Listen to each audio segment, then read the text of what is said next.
Buonasera ai titoli con le principali notizie. Strage di Altavilla, rinviati a giudizio i 3 imputati in attesa del processo. Torna in carcere il marito Barreca che con la coppia Fina e Carandente è accusato di aver torturato e ucciso Antonella Salamone e i figli Emanuele e Kevin. A Catania la rabbia degli sfollati, le 32 le famiglie dopo l'esplosione che ha sventrato 2 palazzine a San Giovanni Galermo chiedono una sistemazione stabile al comune. Lo studente e l'industriale, le 2 vittime di ieri sull'Etna negli incidenti in quota. A Palermo sempre più giovani consumano e spacciano crack, l'allarme della procuratrice generale, ripreso anche dall'arcivescovo Lorefice che chiede l'intervento delle istituzioni. A Modica un bambino di 2 anni mette in bocca una presa e rimane ustionato, ricoverato in rianimazione pediatrica al Policlinico di Messina. A Siracusa, a 7 mesi dalla tragedia del piccolo Vincenzo, finito in un pozzo mentre era nel Grest, nelle campagne di Palazzolo a Creide, la famiglia continua a chiedere giustizia. Nel giorno della memoria, tante le iniziative per non dimenticare gli orrori del nazifascismo nel catanese, gli studenti di ACI Catena ricordano il genocidio. Calcio mercato fatta per Dal Monte al Catania, all'esterno arriva in prestito Secco dalla Salernitana.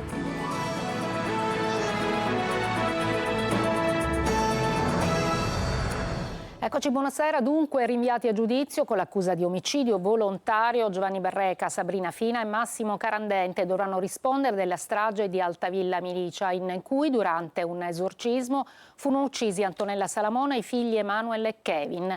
In attesa del processo, Barreca tornerà in carcere. Malio Viola. Niente sconti per i presunti autori della strage di Altavilla Milicia. Giovanni Barreca, Sabina Fina e Massimo Carandente dovranno rispondere davanti alla Corte d'Assise dell'accusa di triplice omicidio e occultamento e distruzione di cadavere. Lo ha deciso il GUP di Termini Imerese Gregorio Balsamo, che ha rinviato a giudizio i 3. Il GUP ha anche revocato il trasferimento di Giovanni Barreca in una REMS, residenza per l'esecuzione delle misure di sicurezza, disponendo il ritorno in carcere del principale imputato. Contro la decisione l'avvocato difensore Giancarlo Barraco ha già presentato un primo ricorso, ne presenterà un secondo in Cassazione. Credo, dice, che il rinvio a giudizio sia destituito di fondamento alla luce della perizia su Barreca. Attendiamo l'esito del ricorso e penso che la posizione possa essere stralciata. Assente in aula Massimo Carandente, mentre si affida a dichiarazioni spontanee Sabina Fina, che ha sempre ammesso di essere presente ma mai di aver partecipato ai reati. Forse chiederemo un ulteriore interrogatorio di garanzia affinché venga fuori la verità su quanto successo nella villetta, ha detto l'avvocato della donna Franco Critelli. Ammesse come parti civili i parenti di Antonella Salamone, che chiedono verità e giustizia, respinta la costituzione del comune di Altavilla Milicia. Nell'istanza di rinvio a giudizio la procura ha ricostruito i giorni dell'orrore in quella villetta, le terribili modalità degli omicidi di Antonella Salamone e di Emanuele e Kevin Barreca. Parallelamente davanti al Tribunale dei minori è in corso il processo alla figlia primogenita di Barreca, che risponde delle medesime accuse. Nei prossimi giorni il CUP di quel tribunale, Nicola Aiello, deciderà se Miriam Barreca è da considerarsi capace di intendere e di volere al momento della strage. A quasi una settimana dall'esplosione che ha sventrato 2 palazzine a San Giovanni Galermo, siamo a Catania, 32 famiglie chiedono risposte dell'alloggio al comune. Eva Spampinato. Trentino, dimentica che la festa di Sant'Agata per il giorno 3 nella carrozza non ci sali. Quest'anno ci siamo noi davanti a Pottone, anche se ci arrestano. Sant'Agata per loro ha fatto il miracolo, nessun morto, nessun ferito in una esplosione micidiale che ha demolito 2 intere palazzine. Lo sai che cosa ci hanno detto i tecnici? No signora, si chiude a casa che non succede niente. A sua fortuna sai che cosa è stato? Ha preso i bambini, come lei è uscita, è arrivato, come gli posso dire, un 20 metri. C'è stato Adesso gli sfollati della zona rossa di San Giovanni Galermo a Catania sono pronti ad andare al cospetto della patrona per ringraziarla, ma per chiedere ancora aiuto, perché l'aiuto delle istituzioni loro non lo percepiscono vicino. Vogliamo delle chiarezze, perché con i soldi una casa non la possiamo affittare, perché un affittuario una casa a me non me la dà, che garanzie gli do?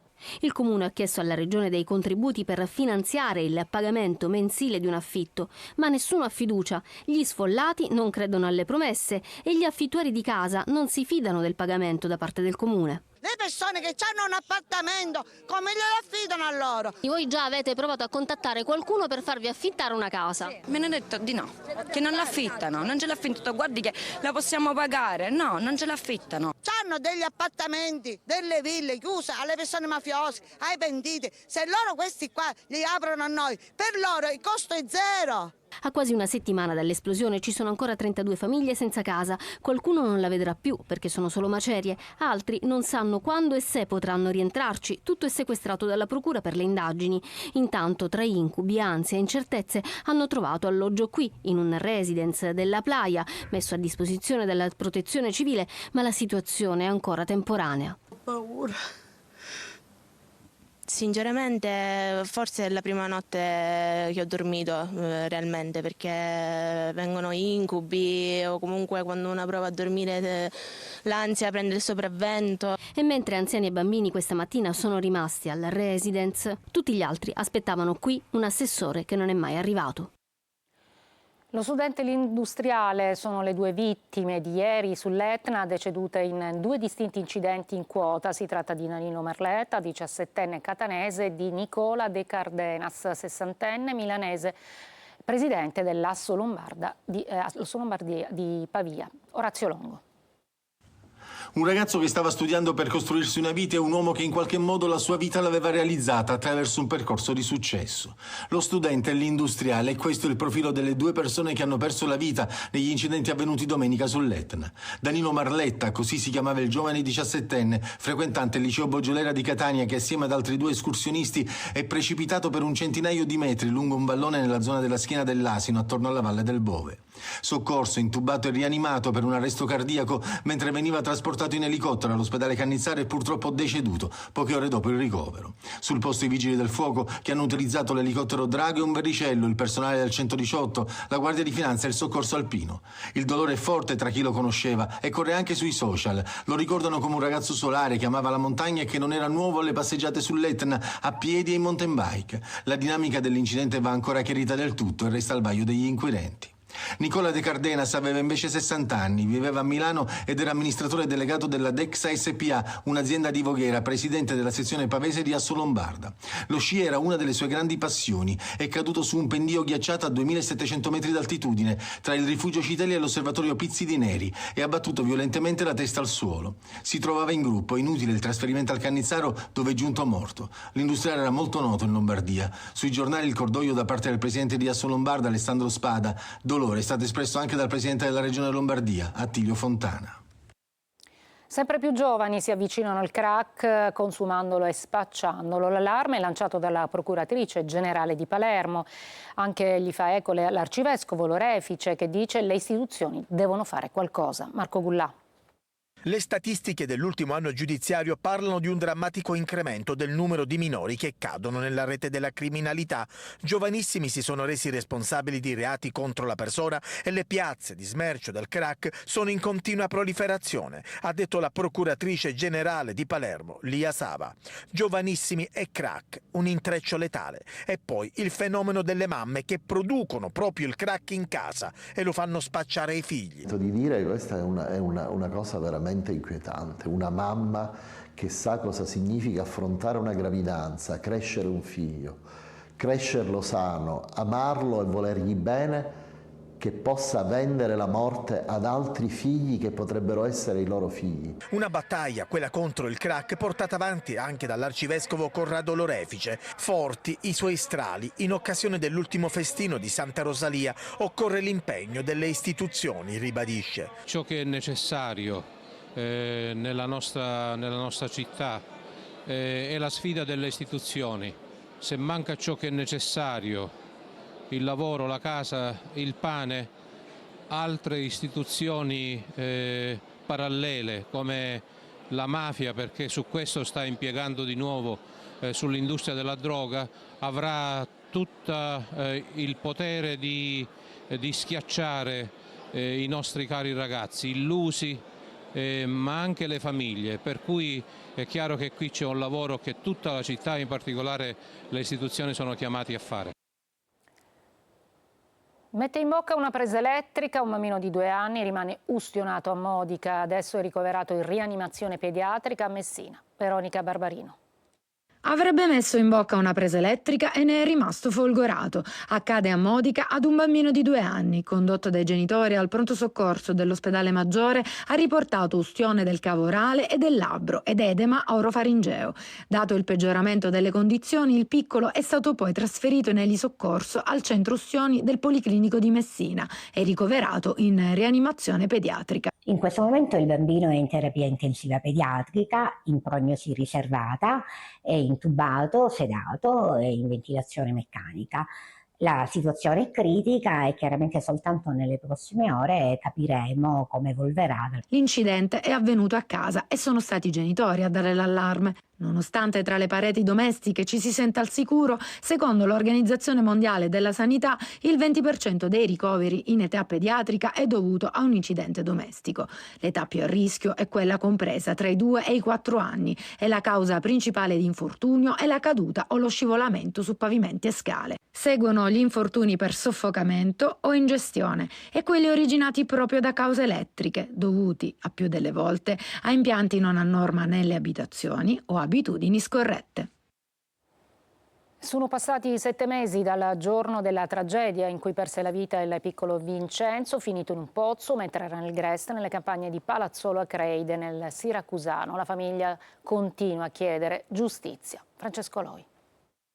Il dolore lo si legge negli occhi. 7 mesi dopo, Palazzolo Acreide non ha dimenticato Vincenzino, il bambino di 9 anni morto cadendo in un pozzo mentre era al Grest.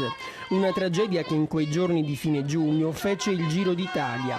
Per i genitori, oggi come allora, poteva essere salvato e lo ripetono anche nella fiaccolata organizzata per ricordare il piccolo. Tornando indietro, lei quel giorno avrebbe mandato suo figlio lì. No, se io sapevo che quella era una fattoria degli orrori, io a mio figlio non gliel'avrei mandato, perché lì non c'era solo il pericolo del pozzo, ma c'erano tanti pericoli, c'erano. Sono 10 tra presidente della locale Anfas e volontari, le persone chiamate a rispondere di omicidio colposo, con un aggravante, avere agito nonostante la previsione dell'evento. Da questo corteo si alza una sola voce, una richiesta: giustizia. Le indagini si sono chiuse circa 7 giorni fa, una settimana fa. Verosimilmente attendiamo prossimamente la fissazione dell'udienza preliminare, quindi sarà poi inizierà la fase pre-processuale davanti al GUP. Non si può morire così, una tragedia incredibile, ripetono in molti, un giorno di divertimento finito nel peggiore dei modi, che certamente non sarà mai dimenticato. La forza di andare avanti ai genitori di Vincenzino la danno gli altri 3 figli, anche se il dolore non lo potrà mai cancellare nessuno. Mai, finché io avrò vita, sempre farò giustizia per mio figlio, perché mio figlio era un bambino di 9 anni. Gli altri che ti guardano non ti guardano come ti guardo io, anche se ti mancano non ti mancano. Save the Children racconta i numeri dell'orrore del Mediterraneo. Pensate, 120 minori morti in un anno nelle traversate della Speranza, gli ultimi 3 bambini, tutti sotto i 5 anni. Desiree Ferlito. Le ultime vittime sono 3 bambini, tutti sotto i 5 anni, che hanno perso la vita nell'ultimo naufragio del Mar Mediterraneo, nel tentativo di raggiungere un luogo sicuro in Europa con i propri genitori. 2 le piccole salme recuperate, mentre un bambino di circa 5 anni risulta disperso. In un anno sono 120 minori morti nel Mediterraneo e il tragico bollettino di guerra che racconta l'orrore di una delle traversate più letali al mondo e che dal 2014 ha causato 31.200 morti o dispersi. 11 gli sbarchi a Lampedusa nella giornata di ieri, oltre 450 i naufraghi, di cui una trentina minori, 16 non accompagnati. L'isola si conferma, evidenzia Save the Children, il principale luogo di arrivo via mare in Italia di minori stranieri non accompagnati, donne sole e donne in stato di gravidanza. Save the Children rinnova il suo appello per l'apertura di canali regolari e sicuri per raggiungere l'Europa che garantiscano il rispetto dei diritti umani. Il contesto internazionale, sempre più caratterizzato da guerre, persecuzioni, violenze, povertà estrema, crisi umanitarie, non arresta la fuga di chi, per raggiungere un futuro possibile in Europa, continua a rischiare la propria vita, troppo spesso perdendola. Il mondo si ferma ad Auschwitz nel giorno della memoria alle iniziative per non dimenticare gli orrori del nazifascismo. Tonino De Mana. La memoria è l'unico vaccino contro l'indifferenza, firmato Giuliana Segre, una delle ultime testimoni dell'Olocausto. Per non dimenticare il genocidio di 6 milioni di ebrei effettuato dal nazifascismo, il mondo celebra il giorno della memoria, che coincide con l'80° anniversario della chiusura del campo di concentramento di Auschwitz, luogo simbolo dell'orrore e del dolore. Arbeit macht frei, il lavoro rende liberi, una scritta che introduceva al campo i deportati che, a loro insaputa, andavano verso un destino fatale, generando vane speranze con un crudele gioco psicologico. Proprio la mente non può e non deve dimenticare, e il modo migliore per farlo è tramandare la memoria attraverso le nuove generazioni, coinvolte tutte quest'anno ad Aci Catena. Noi qui affidiamo ai ragazzi un messaggio significativo, ed è significativo che siano stati i ragazzi ad organizzare questa giornata. Affidiamo alle loro parole, alle loro rappresentazioni quello che è il dramma della Shoah, perché non sia dimenticata e perché evidentemente man mano che verranno meno i superstiti diventano loro portatori di questo messaggio. A fare gli onori di casa il sindaco di Aci Catena, Margherita Ferro. Noi dobbiamo onorare quella che è la memoria dei superstiti, e la giornata di oggi ha la sua importanza perché Aci Catena, tutta Aci Catena sta partecipando e noi siamo testimoni di quello che è successo ad Auschwitz. Inno nazionale affidato ai ragazzi dell'Istituto Comprensivo Guglielmino Rossi, poi racconti, ricordi e letture. Ad accerchiamento i nostri comandanti diedero ordine di nascondere le armi e darsi alla fuga. Si salvi chi può. Mai negare l'orrore della Shoah, debellare l'antisemitismo. Le parole forti di Papa Francesco sono più che un monito. Una breve pausa, poi a Catania, dove sono stati presentati oggi 80 nuovi vigili urbani.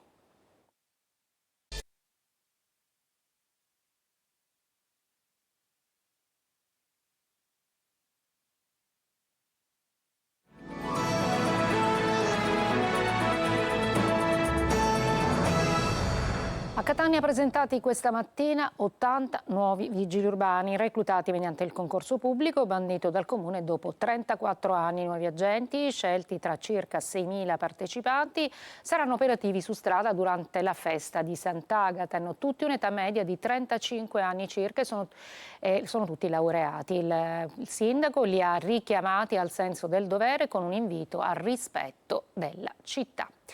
A Messina ieri sera l'ultimo viaggio del volo, il trio dei tenori che ha concluso in Sicilia il tour ad Astra nei Palasport. Francesco Triolo. Al chiaro di luna e noi dentro quest'attimo siamo pezzi di un miracolo. Un volo magnifico tra luce e musica, atmosfere intense che hanno chiuso il tour ad Astra Live nei Palasport per il trio di tenori composto dal marsalese Ignazio Boschetto, dall'agrigentino Piero Barone e dall'abruzzese Gianluca Ginoble ieri sera a Messina, in quella che è stata l'ultima data invernale, l'unica in Sicilia del volo. Un concerto che ha unito cover, arie d'opera ed i brani inediti del loro primo album.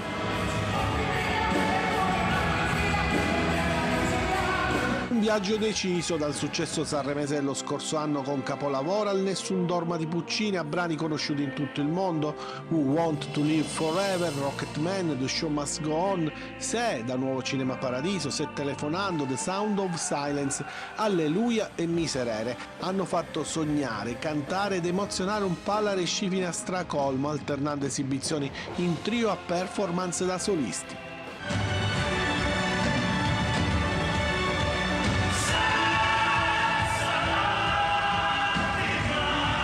Tour che arriva al traguardo dei 15 anni di carriera assieme, hanno detto salutando il pubblico, un viaggio musicale senza confini, pubblico in piedi per quelli che sono ormai gli alfieri del pop lirico italiano nel mondo. L'Italia è un territorio fragile, particolarmente a rischio. Possiamo mitigarlo soltanto con la prevenzione. Questo quanto dice il ministro Nello Musumeci oggi a Catania per presentare il suo libro Intervista: gli italiani e i rischi naturali, perché la prevenzione ci può salvare, scritto con Giuseppe Caporale. Lo abbiamo sentito. Il rischio non si vede, il rischio non si tocca, non si sente, non si odora, e quindi gli italiani non lo rimuovono dalla loro memoria, e se qualcuno se ne ricorda dice beh, tanto c'è chi ci pensa. In Giappone invece a partire dalle prime classi della istruzione primaria i bambini dallo Stato vengono indotti ad imparare cos'è il terremoto, visto che lì ci convivono, e a capire come poter adottare una condotta appropriata in caso di necessità. Insomma, non serve toccare ferro o il corno rosso, serve soltanto lavorare per capire e comprendere quali sono le priorità. Il libro intervista è l'apologia della prevenzione, è uno strumento di diffusione affinché a cominciare dalle scuole elementari si possa comprendere la necessità di conoscere e quindi di adottare le condotte necessarie nel momento di necessità. Una breve pausa, poi il calciomercato, perché è fatta per Dal Monte al Catania.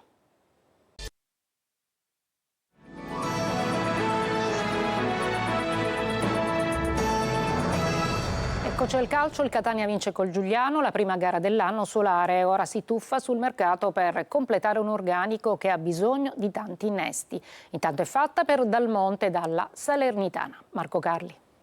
Due protagonisti ritrovati, Guglielmotti e Di Tacchio. La prima vittoria del 2025 a una settimana dalla fine del mercato. Questo porta a casa il Catania dopo il 3-1 interno con il Giuliano in attesa dei rinforzi. Guglielmotti e Di Tacchio, si diceva, il primo riaccende se stesso dopo un periodo difficile. Un po' crogiolato da infortuni, poi ho fatto l'influenza intestinale, l'influenza normale, la bronchite, è andato quando piove grandina, si suol dire così, no?